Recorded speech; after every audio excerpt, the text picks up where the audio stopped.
হুটহাট করে আমার খাবারের মুড চেঞ্জ হয়ে যায়। তো আমার হঠাৎ করে খুব ইচ্ছে হচ্ছিল ঝাল ঝাল কিছু খাওয়ার জন্য। আর বাসায়ও আম্মু গরুর মাংস রান্না করেছিল, যেটা একদমই খেতে ইচ্ছে করছিল না।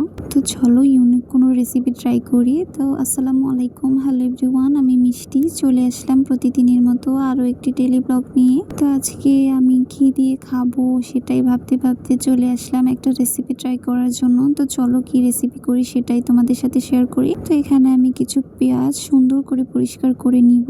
তো এখানে দেখো আমি ভালো করে পরিষ্কার করে নিচ্ছিলাম। তো এই পেঁয়াজগুলোকে ভালো করে পরিষ্কার করে ধুয়ে নিব।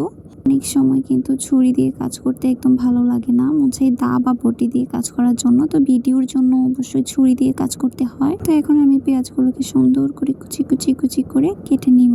তোমরাও কিন্তু এভাবে কুচি কুচি করে প্রথমে কেটে নিবে। পেঁয়াজগুলো কিন্তু চিকন করেও কাটতে পারো, মোটা করেও কাটতে পারো। আমি এখানে কোনো এক মতো করে কেটে নিচ্ছিলাম, যেহেতু আলসেমি করছি। তো এখানে সবগুলো পেঁয়াজই আমি কুচি কুচি করে কেটে নিব।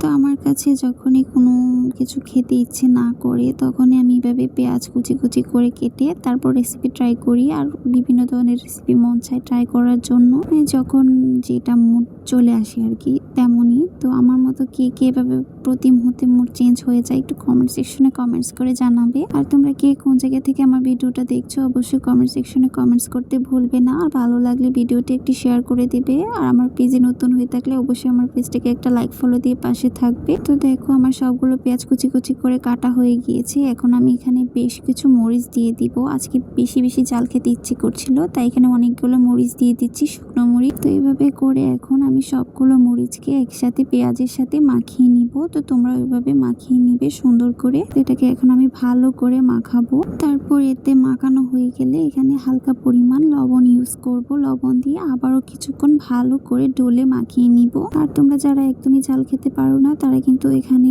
কম মরিচ ইউজ করবে। আমি এখানে ঝাল খেতে ইচ্ছে হচ্ছিল বেশি, তাই একটু বেশি পরিমাণে ঝাল দিয়েছি। এখন আমি লবণ দিয়ে এটাকে ভালো করে মাখিয়ে নিচ্ছিলাম। তারপর এখানে আমি সরিষার তেল দিয়ে ভালো করে এটাকে আবারও ডলে নিব এবং সুন্দর করে মেশ করে নিব। দেখো আমার মনে হচ্ছিল যে এখানে একটু চাল কম হয়ে গিয়েছে, তাই এখানে আরো একটা মরিচ দিয়ে দিয়েছি শুকনো। তো এখন এটাকে আবারও সুন্দর করে ঢলে নিচ্ছিলাম। তো এখানে কিন্তু আমি আরো কিছু পরিমাণ সরিষার তেল অ্যাড করে দিয়েছি।